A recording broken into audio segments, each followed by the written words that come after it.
Bakıdan qayıdan erməni ekspertlər bildirirlər ki, Azərbaycanlı həmkarlar İrəvanda özlərini təhlükəsiz hiss etdikləri kimi, onlar da Bakıda özlərini təhlükəsiz hiss ediblər. Səfər zamanı Azərbaycan prezidentinin köməkçisi Hikmət Hacıyevlə görüş əsas yer tutub və o, erməni cəmiyyətinə aydın mesaj verib.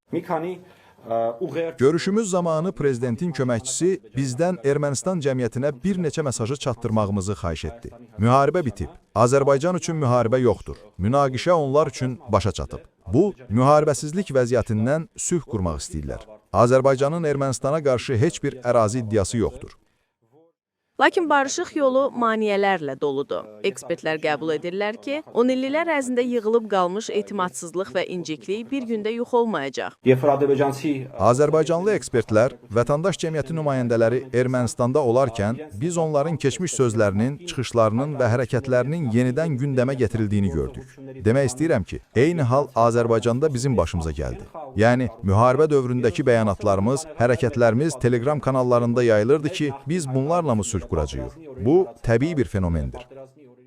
Koçinyanın xatırlatdığı hadisə İrəvan səfəri zamanı buraya gələn bir xanımla bağlıdır. O, fəal kimi Qarabağın blokadasında iştirak etmişdi və bu, böyük səsküyə səbəb olmuşdu. Bu barədə Reopen Ermənistana gələn Azərbaycanlılardan birinə sual vermişdi.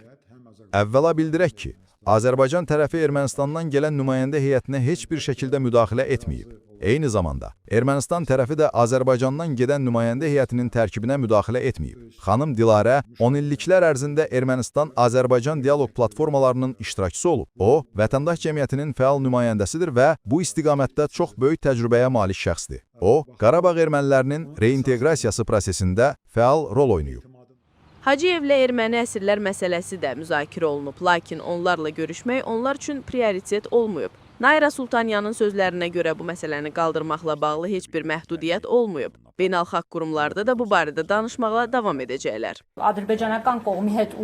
Azərbaycan tərəfindən bu barədə danışmaq yeni bir vəziyyət idi. Çalışdıq ki, fikrimizi diplomatik şəkildə ifadə edək, incəliklə əsaslandıraq ki, nəticədə etimad və qarşılıqlı anlaşma hissi yaransın. Bunun nəticəsində ümid edirik ki, bu problem həll olunacaq. Adlar və rəqəmlərlə bağlı dəqiq cavab almadıq. Hacıyev əmin etdi ki, aktiv danışıqlar prosesi gedir.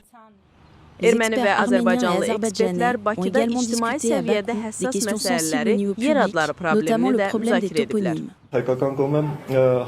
Qıcıqlandırıcı amillərin neytrallaşdırılması məsələsi, təxribatçı, problemli ritorikalı sözlərin istifadəsi, yer adları məsələsi, ritorika məsələsinə diqqət yetirilməlidir.